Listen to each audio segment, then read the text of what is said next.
In the past 2 decades, China has built large infrastructure projects in almost every country in Africa. And this has made Western critics uncomfortable. China and Africa can forge an even stronger, comprehensive strategic and cooperative partnership. A common portrayal of China's lending practices is known as debt trap diplomacy, a phrase made popular after being used in government documents during the Trump administration. The so-called debt trap is created when a country lends to poorer countries, intentionally overwhelming them with unsustainable debt, forcing them to surrender strategic assets or concede increased political leverage. But so far, there's no evidence that such a debt trap has been sprung in Africa. Now, there's always a certain grain of truth, like with every stereotype to it, but it breaks down very, very quickly upon any type of serious examination.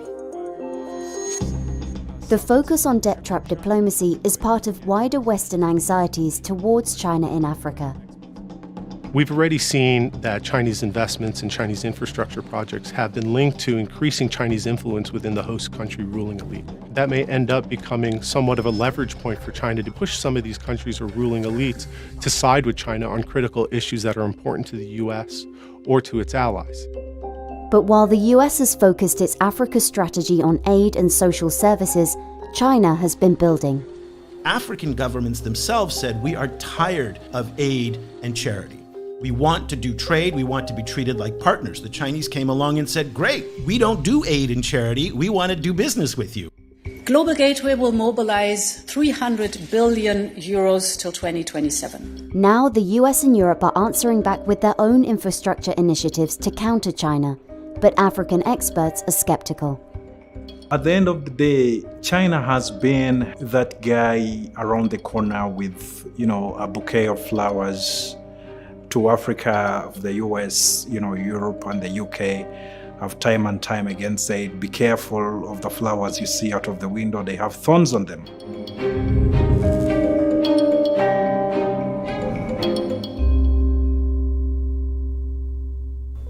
In Ghana, the handover of power from the British government went off smoothly and with dignity. From the 1950s into the 1970s, countries on the African continent gained independence from their European colonizers. US and European-led organizations like the IMF and the World Bank funded much-needed infrastructure across the continent. But that slowly stopped. The United States and Europe kind of backed away from infrastructure in the 60s and 70s. It's something that we did very, very well for a long time in the post-war era. We built vast amounts of infrastructure throughout the world. And one of the things you see in Africa is that so much of the railways and the highways and the infrastructure was built during the colonial period. And back then it was quite solid, but it's been decrepit because the former colonial governments are not plowing in lots of money. Enter China. As early as the 1970s, Beijing began building the Tazara Railway, a link between the Zambian town of Kapiriamposhi and Dar es Salaam port in Tanzania. At the time, it was the longest railway in sub-Saharan Africa, allowing Zambia to ship copper, bypassing white rule Rhodesia and South Africa. It also gave China much-needed political allies. Beijing said, we have problems, you have problems, we will help you out. And they embarked on this.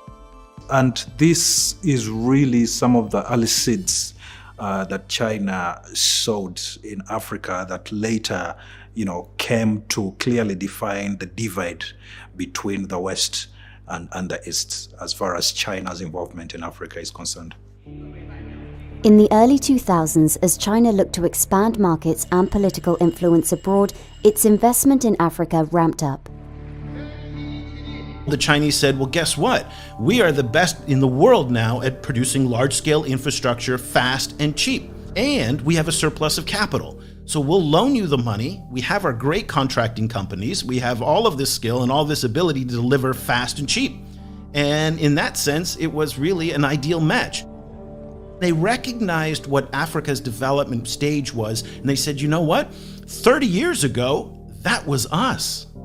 We recognize a lot of what's going on here. You don't have enough infrastructure. You have a large population that's growing quickly.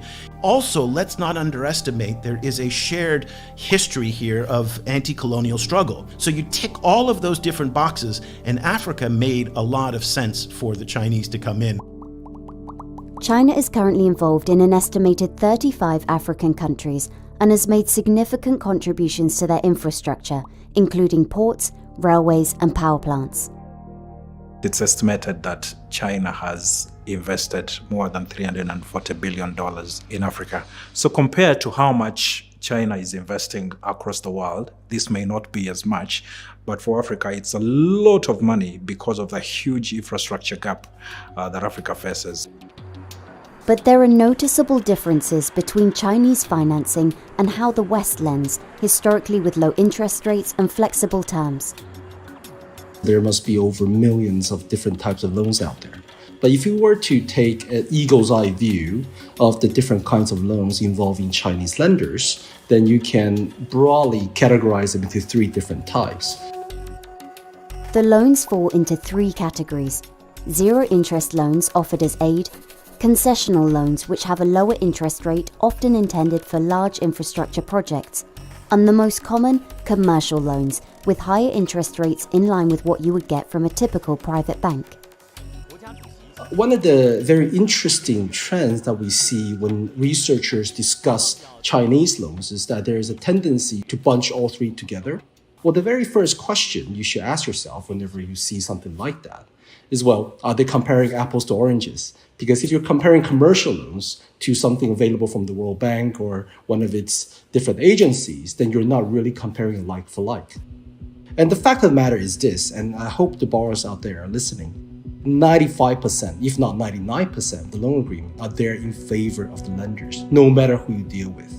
This is because by the time you sign that loan agreement and you get the money, you'll have the money in your hands, and the only thing the bank will have is a piece of paper.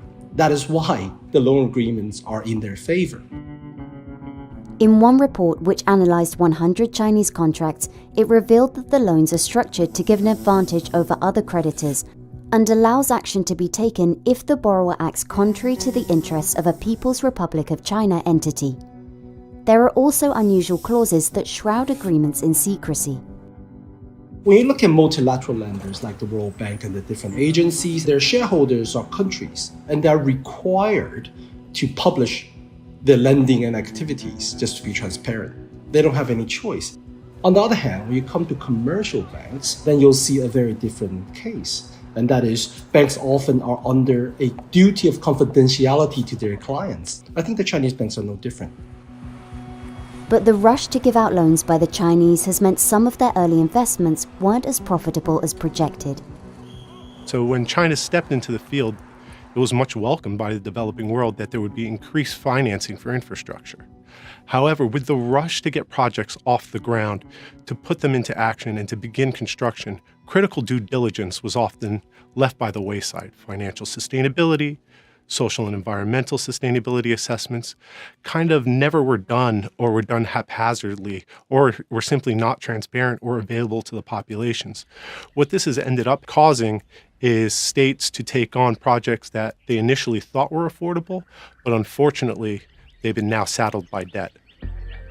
China is coming for its pound of flesh in Uganda. In 2021, the Entebbe International Airport in Uganda came under fire after local media reported that the airport would be taken over by China. We call this a debt trap. After closer examination of the contract, it was found there was no debt trap, and both sides have denied that the airport is in danger of a takeover. I think there is an assumption that certain governments are not able to look after themselves, or they're either not sophisticated enough, or just simply too corrupt to look after its own interests. I think in my personal view and experience, that just simply hasn't been true. Experts say more should be done by borrowing countries to make sure loans are more favourable to their interests. But the Chinese argue that the risk level is higher in African countries and greater repayment assurances are needed for loans that might not otherwise be available. Certainly in my 20 years of experience, I've never seen a case where the Chinese bank would just say, look, don't read this, just sign on the dotted line. In fact, they will spend days and days and they're sitting with us, going through every line of the document and making sure the other side understands, because they know in 10 years' time, if they don't explain this clearly, this is going to come back and haunt them. Certainly, there are issues with how China finances projects. There are issues around transparency. But I don't think this is some sort of grand master plan from Beijing in order to ensnare developing countries into debt and become further beholden to Beijing. In Kenya and Nigeria, debts to Beijing are growing. These include Kenya's $3.6 billion railway from Mombasa to Nairobi, which reportedly lost $200 million in 3 years of operation, and a $1.3 billion loan from the China Exim Bank to fund Nigeria's largest infrastructure project, a 157-kilometre segment of the Lagos-Kano Railway. The government itself can't afford to finance these things. The private sector isn't really stepping up. The West has not got an alternative program, so therefore China is the only game in town and the terms of the loans are reasonable. At the same time, you have members of the National Assembly, particularly from the main opposition party, vocally criticizing the government for what they perceive to be a lack of transparency around the management of the loans from China. They often articulate this worry that you hear in other parts of Africa that China will try and seize Nigerian assets in the event of a default by the Nigerian government. But looking closer at Kenya and Nigeria's total public debt, it doesn't appear that China's in a position to use the debt it's owed as leverage. In Kenya, Chinese loans account for about 10% of the country's $70 billion total debt. And it's even less acute in Nigeria, where the Chinese debts are just about 3 to 4%. So again, we have to focus on the data as it is, not as these narratives and these storytelling, which we have these fantasies that Kenya is going to be taken over by the Chinese. One country cannot control another country just by owning 4 to 10% of its debt.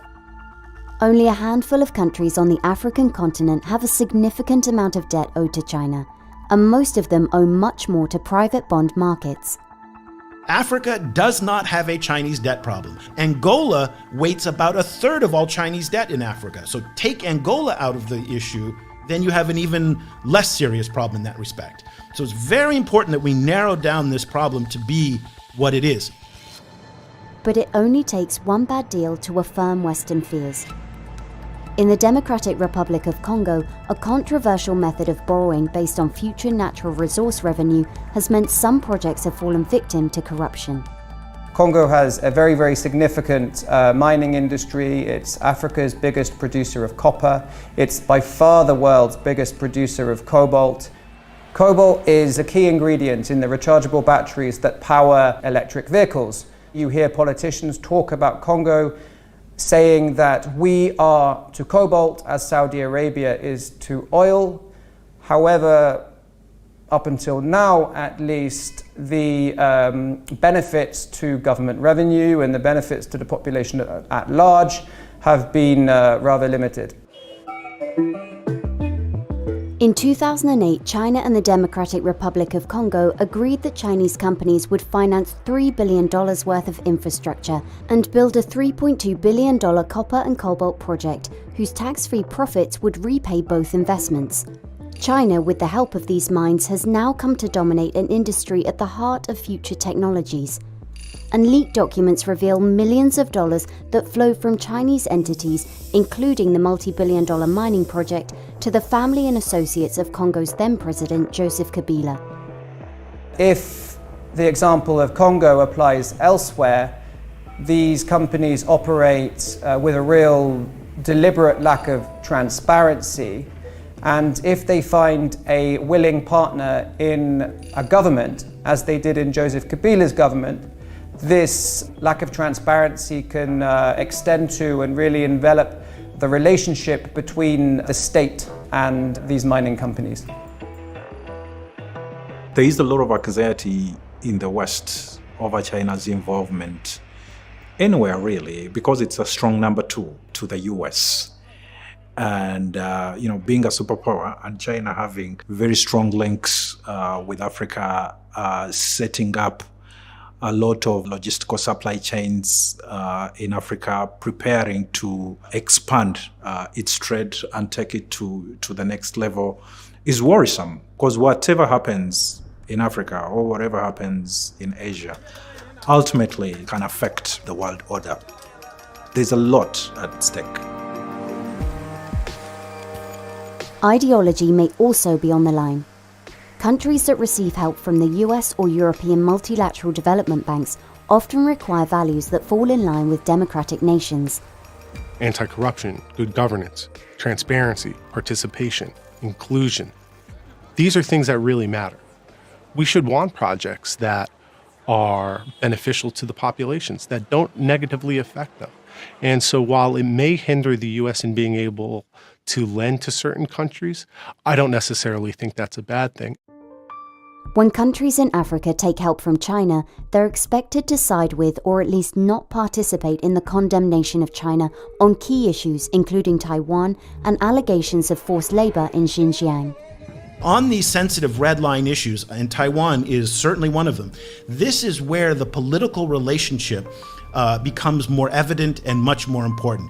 Africa, more than almost any other region in the world, tends to vote as a bloc in major international organizations and tends to express itself as a group, if not the whole continent. And again, this is the political symbolism that's becoming increasingly important to China from a region like Africa that is so important to the Chinese, much more so in many ways than the resources, which again aren't as important to China simply because they can buy the resources now from any number of other places. But getting this kind of political support is very important in today's geopolitical environment. We want to show that a democratic, value-driven approach can deliver on the most pressing challenges. While the US and Europe haven't attempted to try and match China's investment on the continent, they have started work to offer alternatives. The EU's Global Gateway aims to supply €300 billion globally between 2020 and 2027. And Build Back Better World, or B3W from the US, aims to address the infrastructure needed in developing countries. Democracies are messy. Things take time in democracies. So while authoritarian regimes such as China are able to speed up the process or able to get things done quicker, that doesn't mean it's of a better quality. And I think that's really where the US and others, and through the B3W initiative, can really make a difference, is by actually developing and building high-quality infrastructure. We believe in the nations of Africa, in the continent-wide spirit of entrepreneurship and innovation. Yet skeptics of US and European-led projects say they're aimed at specifically targeting Chinese influence rather than working with African countries as business partners. And they lack specific information that have many wondering whether or not they'll result in significant action in Africa. When you talk to the Chinese, they will tell you that we have come a long way with Africa, both culturally and economically. We have had similar problems as Africa, and we want to help them grow because they were in a position where we were. In Africa, the Africans will tell you we need the money. We have a huge infrastructure gap. And it doesn't matter whether the money is blue or red, as long as it can do the job, we will accept it. When we talk to some of the economists that follow China and the African governments, they will tell you that there has been benefit for these projects overall for Africa. How they have been done, the terms, as well as how these projects have been got, is another story.